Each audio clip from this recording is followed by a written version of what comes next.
Hello and welcome to Verified First's exclusive series, HR Table Talk, where we bring in HR and TA professionals and leaders together to discuss current challenges and to provide actionable solutions at every level. We're excited today to be partnering with Prism HR and invite your questions and comments as we go along in today's discussion. I'm Jess Rowe, the Partner Marketing Manager here at Verified First, and have the unique pleasure of talking with BBSI's business partner, Jared Oviatt, about how investing in the employee experience impacts the bottom line for both businesses and PEOs. So without further ado, let's go ahead and get started. Jared, welcome, and thank you so much for joining us today. Can you share a little bit about your experience in the PEO space and maybe just a bit about what your current role looks like? Sure. Well, thank you, Jess, for having me on this call. Appreciate the opportunity to share some thoughts. Hopefully it'll be of value. I've actually only been in the PEO space for 2 years. I've spent the past 27 years primarily sales and marketing for the first part of my career, and then for the last 23 or 24 years in executive leadership roles, primarily for publicly traded companies and some private equity space. And then just prior to joining BBSI, I was an executive coach for 2 years, working with a handful of CEOs around the Rocky Mountain West. My role at BBSI actually leverages my entire career. One thing that really was a critical point for me in terms of really seeing amazing results and having a lot more satisfaction was really when I figured out what was most important in business, and that was my people. It wasn't my product, it wasn't my margin, it was the people. And when I started to really focus on the experience of my employees and how I could then translate a better experience for my clients, things happened. Life got easier. It didn't take away all the challenges, but it made it a lot easier, and the results really improved. In fact, our bottom line increased faster than our top line. So I have had personal experience myself in businesses that I've run, and now I get a chance to bring that to bear with BBSI. So as a business partner, I work hands-on with our client owners and really help them figure out what's keeping them from achieving the results that they would like to get and how they can really build sustainable virtuous practices, processes, and typically it boils down to people. What are we doing there? So that's a little bit about me. Wonderful. Thank you so much for sharing that with us, Jared. And it's amazing to me just to know that you do have that unique array of experiences in a wide variety of different industries and verticals, and how that all comes to the singular point of relationships, how that is the defining characteristic across the board with organizations, no matter what vertical, industry, job title you have. It really boils down to relationships. So great that you have that experience and are able to contribute to today's conversation with your unique insights. Well, as you know, and from your experiences in the past, the employee experience as a whole isn't a new concept at all. However, its importance to businesses has grown substantially in recent years. So I'd love to hear from you, Jared. What does the employee experience look like today from your perspective? Well, from my perspective, the employee experience, I haven't experienced a time where it's been in a greater state of flux than it has the last several months. And it's not just all due to the COVID experience that we've had, but a lot of the old roles are being rewritten. What I am starting to really take a look at in terms of what an employee experience looks like in today's day and age, I kind of go back to brand marketing 101. What's meaningful to the audience that you're trying to capture or to engage with? And we make a lot of assumptions, but then we go out and validate those assumptions and we test them in the traditional marketing world. Now, we haven't really thought that way from an employee experience. As employers, we really haven't gone out and made assumptions and road tested them. We've pretty much had the cake pretty much baked, and we've served that up. And it's a little bit of a take it or leave it, even though we're being a lot more flexible. But it's amazing to see the dynamic change that we've all been forced to experience and the difference that businesses, I guess, with which they attack those changes.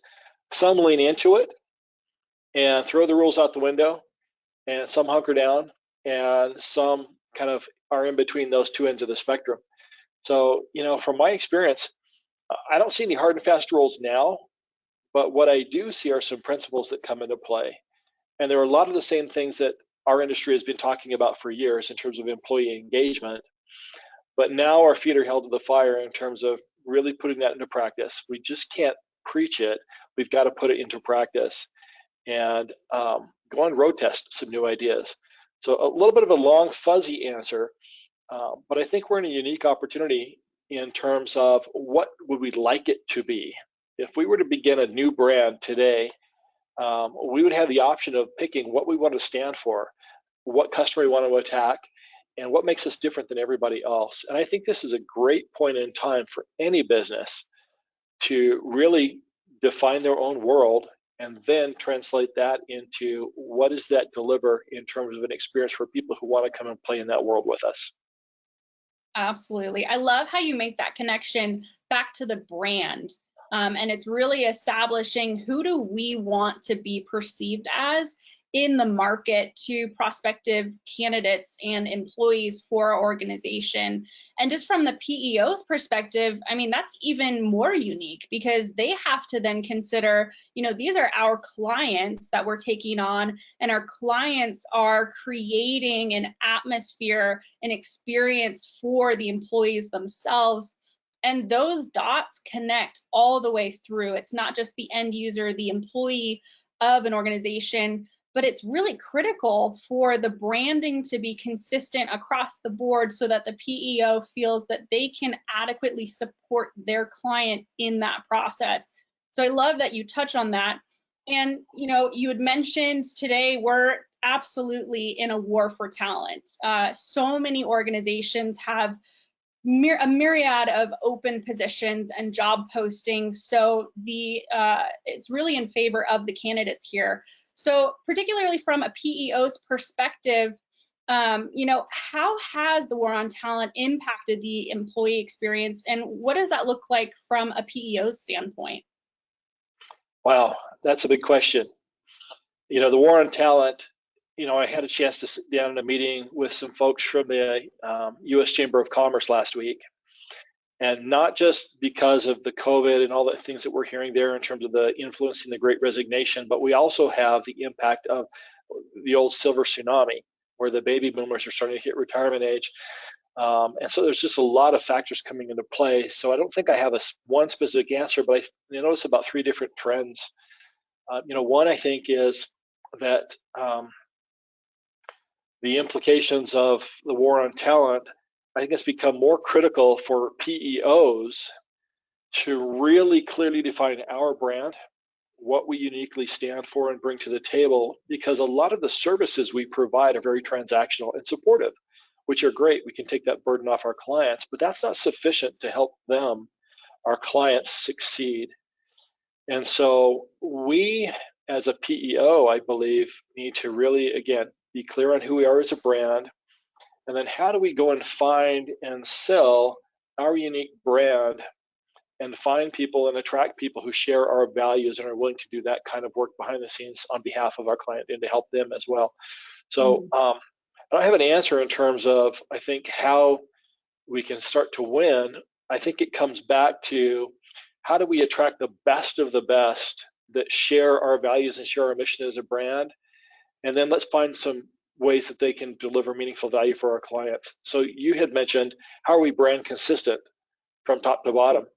I think that's becoming more and more important, rather than us, as PEOs, fighting it out on a cost basis or fighting it out in terms of geographies and unique services and spin. I think it's much more about brand alignment and how we can best serve our clients. So I think that's one trend. I think the second trend that I'm seeing is that we've got to challenge ourselves to find other areas of capacity within our organizations. We can't just keep throwing people at it.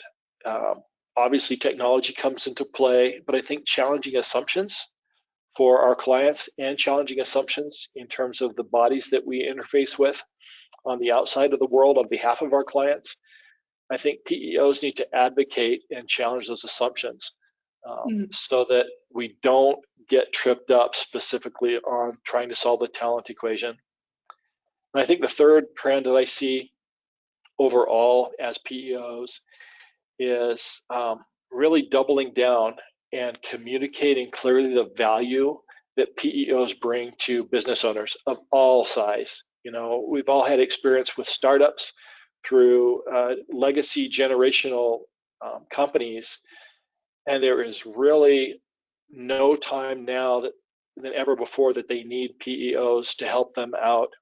The complexity, the pace of change, the dynamic that they're getting forced to endure just to stay in business, particularly in this talent war that we find ourselves in. Here's a unique opportunity. I think that PEOs really need to get loud, share our brand story, share our value, and deliver meaningful resources.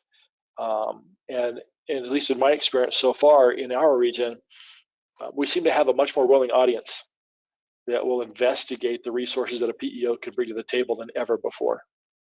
Yeah, absolutely. I love how comprehensive your answer to that question was, that it's multifaceted. There's not just one streamlined approach that a PEO can take in building brand alignment and establishing who we are as a brand, the value that brings to our clients as a PEO, that there are multiple components. And I also like that you touched on not just throwing more people at a hurdle or a challenge, or maybe it's a new product launch or whatever it is within an organization, not just throwing more people at that, but really understanding at the core, what is the issue here and how do we tactfully approach that in a way that's going to strategically align ourselves, not just within the organization as a PEO, but with our clients, so that they feel safe and secure in that partnership, in that alliance with one another.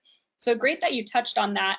And you provided really good insight into, as a PEO, building out the brand, understanding that. So to kind of provide a flip side for our audience and for PEOs to put themselves in not just their clients' shoes, but their clients' candidates' shoes, high level, what are some key elements that potential new hires are looking for in a company's employee experience?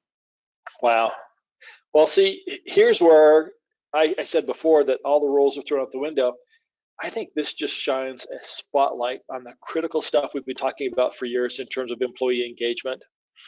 You know, they really want to have a great sense of being belonging and being valued.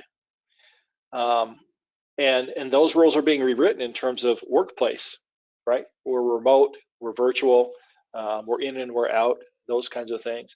But regardless of where we happen to do our work, we still want to feel valued and connected. And that's, I think, where we're being challenged right now, is this sense of disconnection. And a lot of workers are realizing that, hey, I'm not very connected at work. They're still paying me money. I'm just going to go live wherever the heck I live, because they're not going to fire me because they still need me. The challenge is now, how do employers make themselves places where people can feel connected, can feel valued, that they can still have a great relationship with their direct supervisor. We do a lot of work with clients about how critically important that is to the employee experience. Again, I kind of go back to old sales and marketing 101 from years ago. It's about a brand experience. And so most people that we're trying to come and attract as workers, regardless of the level, they all have their favorite brands: Coca-Cola, Nike, Under Armour, whatever that is. And it means certain things to them. But at the end of the day, a brand connection is an emotional connection.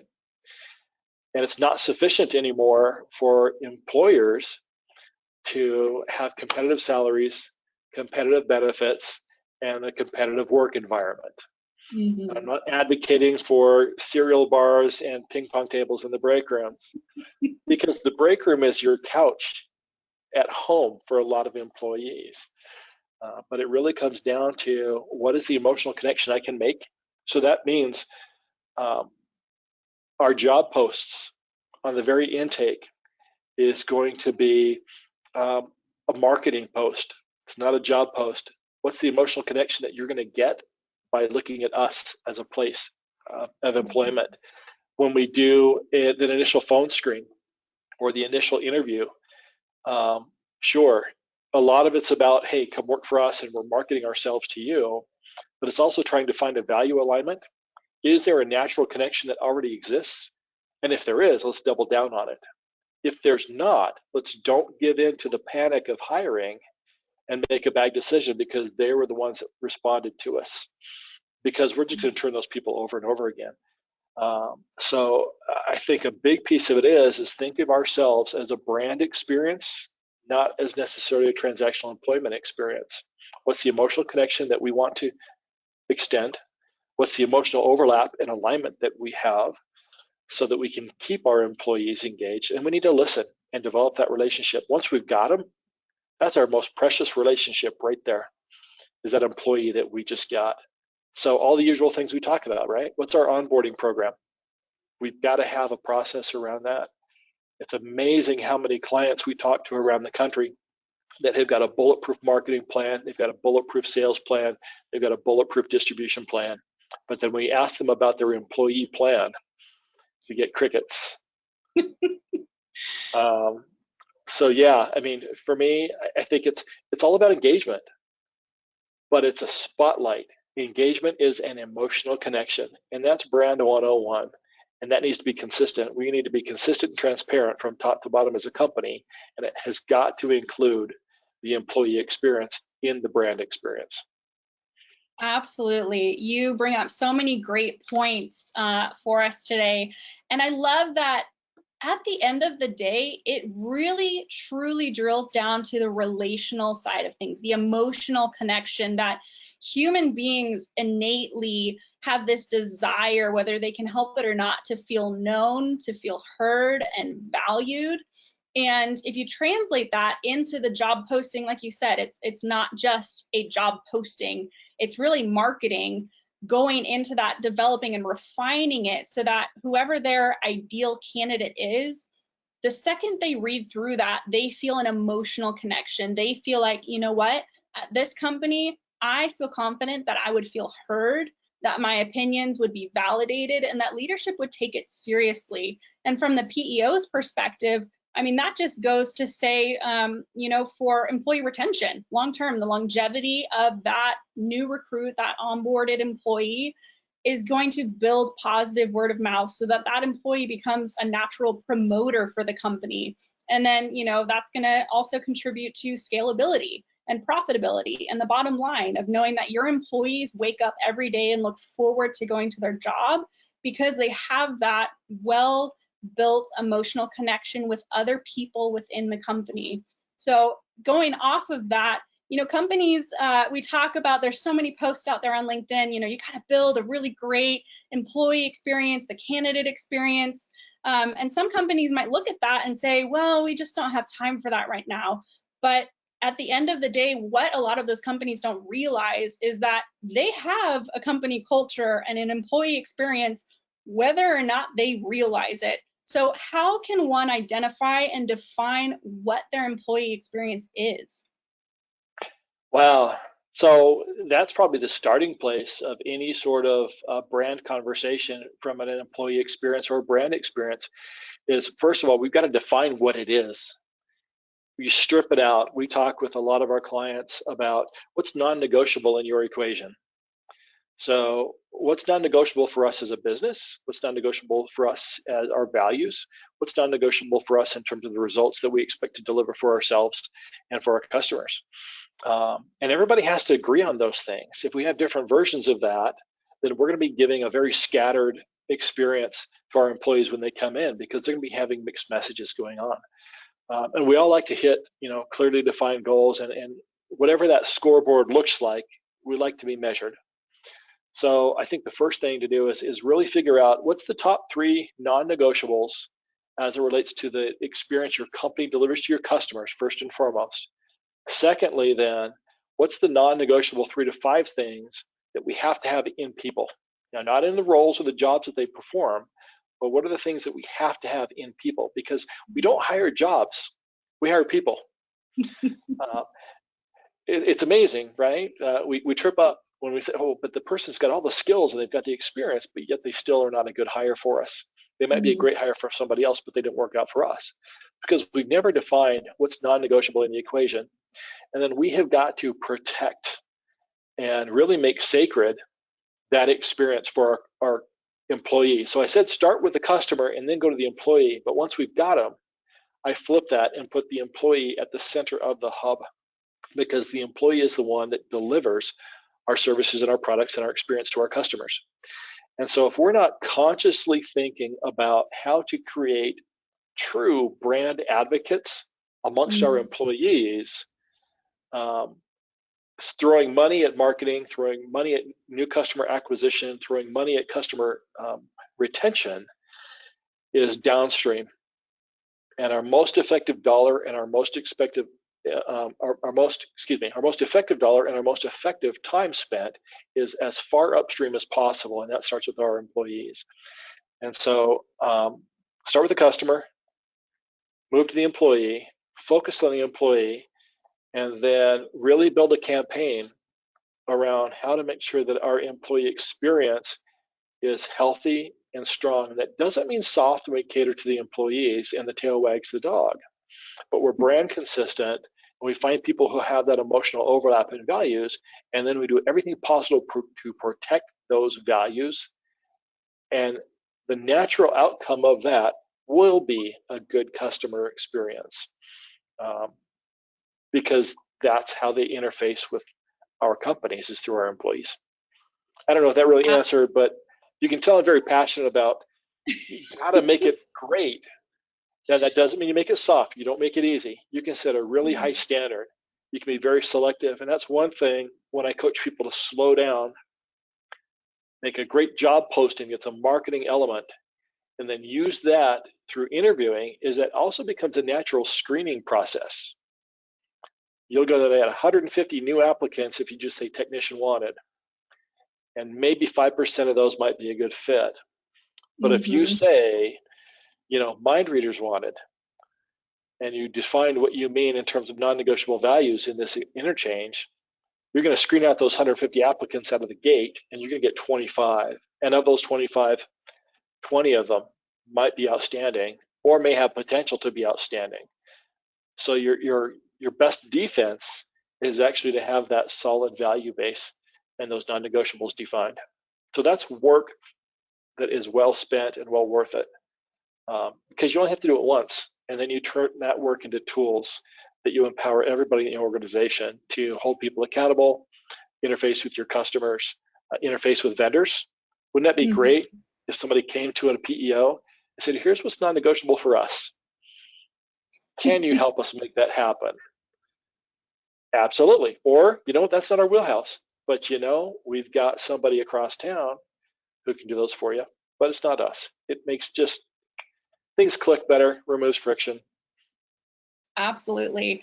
I certainly appreciate, one, your passion about this topic. It's kind of rare nowadays with so much burnout happening across just multiple industries, but someone who truly cares about, what that employee experience looks like. And I also appreciate that you drill down into finding the right candidate for the role. It's not just putting butts in seats at this point, but at the end of the day, you want to find the candidate who is not just right for the job, but right for the culture. And so many companies talk about, a culture fit. And in today's day and age, it's really culture add. And redefining what that culture and experience is. So many companies put the cart before the horse. And you had mentioned, one of the things that you emphasize is telling people slow down, 3 more seconds to just pause, think about what we're doing, what kind of processes are we putting in place, and how is that going to translate, not just for the employee experience, but also the end user, the customer, because it really does swim upstream in that regard. So definitely important to have that in place as well. So how would you say, based on that experience you had mentioned, let's say you have a vendor that comes in and says, okay, these are our requirements, and the PEO is like, you know what? We would love to be able to service you and help you and solve your problem. but quite honestly, we're not the right fit for you. We do, however, have someone in our network who would be a good fit for you.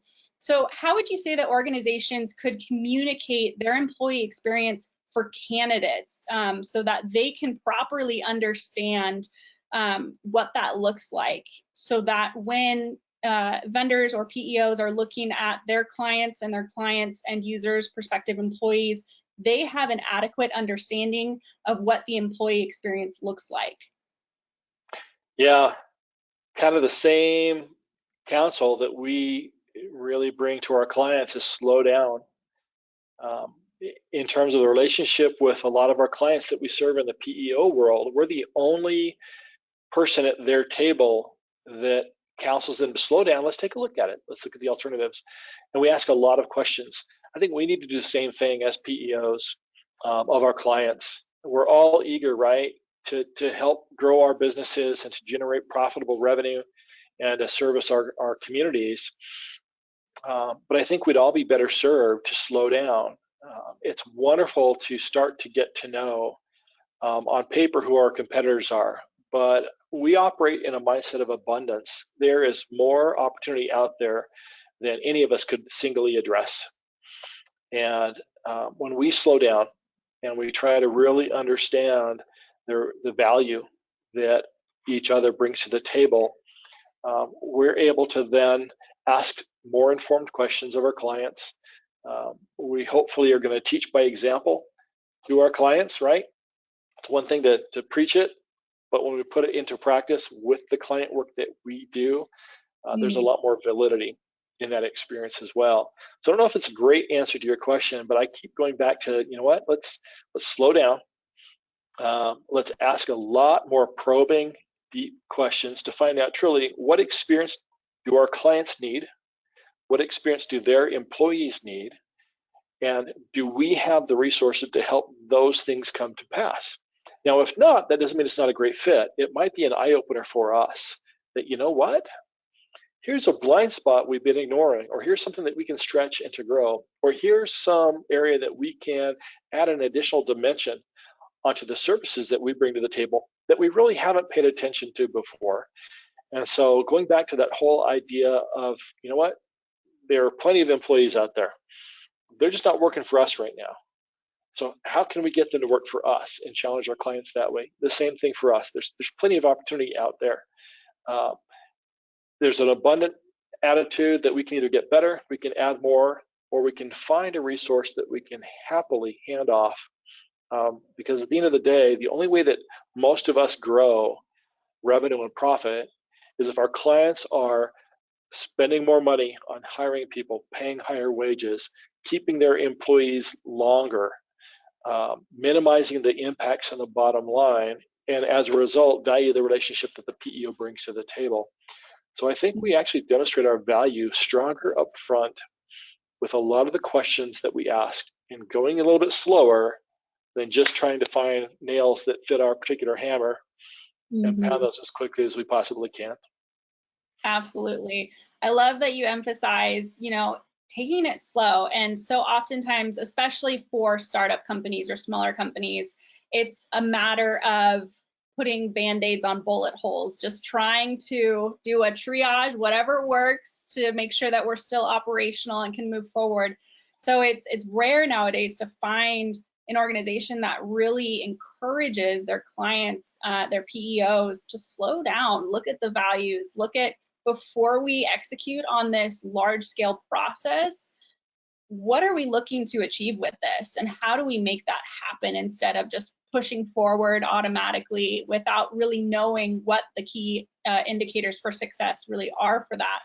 I know you had referenced earlier, you weren't encouraging necessarily ping pong tables or, soda machines in the break room. That nowadays the break room for a lot of the world really is going to be their couch. The hybrid landscape has changed the entire nature of the workplace. So with some companies utilizing remote work, how does the employee experience look different today?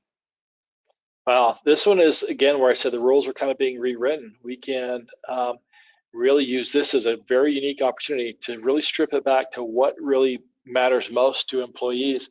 this hybrid thing that we're experiencing right now, I see this as the game changer. I think this is going to be with us. This is the way that the world is going to work, at least in the Western Hemisphere, with employees. Now, obviously, there's going to be a lot of industries that this just doesn't apply to, but I think there's a little bit of a mindset. And so for me, I think it comes back to flexibility balanced with accountability. How can we shift the discussion from time worked to results delivered? And what flexibility and value do we bring to the table, and do we expect our employees to bring to the table? So I think shifting the focus on the results as opposed to the work itself is something that we see a really growing trend on with a lot of clients. And it's making its way into the traditional landscape as well. I wish I had a crystal ball. We had a meeting with a director of a local large accounting firm and a business law firm a couple of weeks ago, and we asked them this very question. And if you're tax accountants, it used to be we all come into the office and we just crunch and grind for 2.5, 3 months during tax season. Mm-hmm. And that's not the case anymore, and that's freaking out the old guard. Yet they are realizing that it's not necessarily about how they do the work, it's that the work is done appropriately. And they didn't have any answers either. So I wish I had a negative wisdom throw at you, but I think the rules are being written. And there's going to be some really creative solutions. There's going to be some really stupid, simple solutions that we're just going to want to hit ourselves on the forehead going, of course. But I think it's people who lean in and just worry about the results are going to be the ones that win, and they'll figure out how to do it. Absolutely. Yeah, and it's just so dynamic with the market right now and the landscape changing. Oftentimes across a lot of industries right now, there is a blended workforce model. So how can PEOs come alongside their clients as their clients are attempting to navigate a lot of pretty choppy waters right now of what the blended workforce model looks like? So how can PEOs come alongside their clients to help them navigate that? Yeah, I love that. You use the words, come alongside our clients. We have experienced literally in the last 2 years the value of being shoulder to shoulder with your client as opposed to on the end of a phone. It's great, right, that we're reactive and responsive. You can get a hold of us when you need us. But to be able to be shoulder to shoulder with clients in their space, to get out, I know that that's a little bit tough in certain parts of the country still with lockdown. But I think pushing ourselves into that hybrid model also throws out some of the traditional four walls rules. It's amazing when you get a chance to sit down with a client who's struggling, maybe with finding staffing or navigating the changing policies as it relates to the COVID epidemic, and to be able to sit down shoulder to shoulder with them.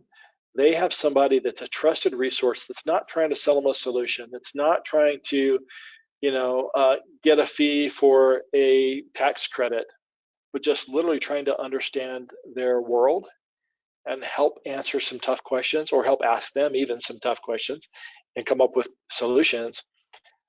We've seen a big, almost like a whiplash with some folks that were, I would say, I guess, transactional clients, mm-hmm. that really value the opportunity to talk with somebody they may have known on the phone or on the end of an email for 3 years, but then now we're sitting shoulder to shoulder. Let's talk about this. How can we help?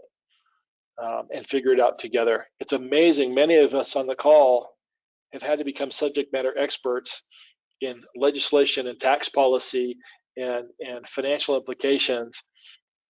We wouldn't even have dreamed that we would have had to learn those and master those things before. And it's amazing the response that clients give to you when you come in as an informed expert and not claiming perfect knowledge, but you've done the legwork, you've helped to figure it out, and then you're bringing resources to the table. I think the other piece I want to emphasize in my long answer here is having great relationships with other resources in our community. I think the PEOs are really in a unique position to help curate a an environment of resources, whether they be financial or other insurance products and services that are needed, other counseling or legal services that are needed, to help navigate that landscape and make trusted introductions that we can actually, again, be shoulder to shoulder with our client and introduce additional support. And I think there's a big sense of authenticity and trust that happens because we're not claiming to be the one-stop shop, and we're not claiming to be, we got you covered from end to end, because that's unrealistic for anybody. And so to be able to help curate and bring in that supportive ecosystem, I think has been really valuable in helping our clients negotiate the new hybrid experience or the new brick and mortar experience that's got completely different constraints and challenges than it did 2 years ago. I think that's one of the most valuable things I think a PEO can do is actually get shoulder to shoulder and help develop an ecosystem for that client. Yeah, it's so great that you emphasize really stepping away from the transactional mentality between PEOs and their clients, that especially during this time where things are foggy, people are still trying to figure out how to navigate certain situations that, like you had mentioned, weren't even on their radar prior to the last 2 years. So it's great that you emphasize that. And really just to recap for us today, why should PEOs care about the employee experience? Why should they really, bottom line, recapping, why should PEOs invest in the employee experience? Yeah, so this is that, second grade answer. And you shared some of those things. We all know this, right? The math is always in the favor. I learned this the hard way through the School of Hard Knocks, leading some businesses. It's the cheapest dollar we can spend for the biggest return. We've got them, we're paying them. When we enhance that experience, we know that we increase engagement, which reduces turnover. It's so expensive, especially in this day and age, to find people. So let's keep the ones we have, and let's create a culture that attracts like our best employees. Number two, I go back to the topic I shared about brand experience. If we're not investing in our people, what confidence do we have that our people are going to be investing in our clients? It starts with us. We need to work as far upstream as possible. I have seen huge revenue gains, huge profit gains by not offering different pricing strategies or different product, but by empowering and holding people accountable and protecting the cultural and those non-negotiable values, and then empowering those people to find out how to grow the business. I guess I think that's got a bigger dividend for PEOs and for our clients, is when we set the bar high and we brand to that, we screen for that, we hire to that, and we protect that and empower that, then our people are going to find answers and solutions we never thought of. And so I think that for me is why investing in our employees matters more than anything else. The world is going to be different tomorrow when we wake up than it is tonight when we go to bed. And it takes smart people and it takes engaged people, top to bottom in our organizations, to find paths forward, to look 2 years down the road, further than we are in their specific place. And we need to invest in that, because that's investing in the future. And I love your question. It's investing. Investing matters. And our biggest return on investment that we can make is investing in our people. Absolutely. And I love that you touch on how investing in the employee experience, not just from the PEO's client's perspective, but from the PEO's experience as well, how that really contributes and impacts significantly the bottom line for the company. At the end of the day, it's really a cohesion of the employee experience, building on the relationship, but that directly impacts the bottom line for the organization, the revenue. Those two things working in conjunction with one another, where it's this well-oiled machine. They've got a process in place. There are active promoters, the employees for the organization, For the PEO, that just means that that business, their client, is going to scale, and it's going to scale rapidly if they keep that system in place. So knowing that the employee experience and investing in that truly does impact the bottom line. For PEOs, who would be the key stakeholders at their client's organization to talk to about those initiatives? Wow. You know, I keep pulling out that B word with brand. Everybody should be talking about it. You know, everybody should be talking about it with our clients and our potential clients. At the end of the day, when we're talking with our clients, there's really, for me, two ends of the spectrum. There's the business owner. They've got to really, the buck stops here on what matters most, what's most non-negotiable.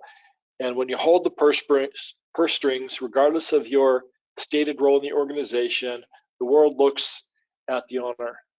I think that's the one audience that really needs to hear this message and really help walk through what that return on that investment would be for them. And the other is going to be that frontline supervisor, because that's where the experience for most of our employees, the rubber meets the road on a daily basis. And you can't just have the owner sign off on it and expect it to go downstream. We've got to walk all the way downstream and make sure that the water gets to the end of the row on that one. And then we also have to empower, support, and hold accountable those frontline managers for creating that great experience. So for me, it's branding again. We've got to tell the same story. We've got to talk about the same benefits, top to bottom within that organization. And then if you want to go one step lower to that first lowest level employee, helping them understand why we're investing in you and why we chose you, and hold us accountable as a company or as an organization or as a PEO supporting an organization to keep making them the most critical part of the whole equation. I don't know if that answered your question, but I keep going back to the same principles. You know, you got to tell that brand story, but first of all, you got to know who you are. You got to get buy-off on it, and then somebody has got to protect that. And that goes from the top all the way down to the bottom. Absolutely. Consistency is key, not just in branding, but the candidate experience, the communications, and the styling of communications between the PEO and their client. Like you had said, understanding who those key stakeholders are in their client's organization is really going to be the key that unlocks so much potential for not just the PEOs, but their candidate, their employee experience down the road. And it's so great. You know, Jared, thank you so much for joining us today.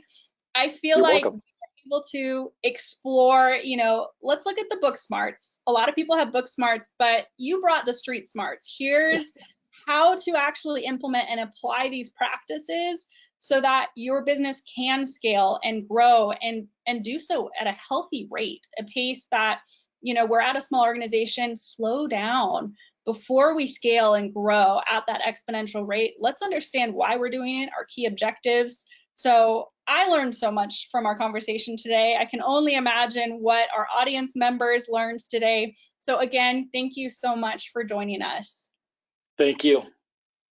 Wonderful. And I would love to again call out our sponsor for today's webinar, Prism HR. As many of you in the audience know and are hopefully familiar with, they are excellent at providing solutions for PEOs in your space. We just have the contact information up on the screen. If you would like to get in touch with Jared, with Prism, or myself, please feel free to reach out and let us know.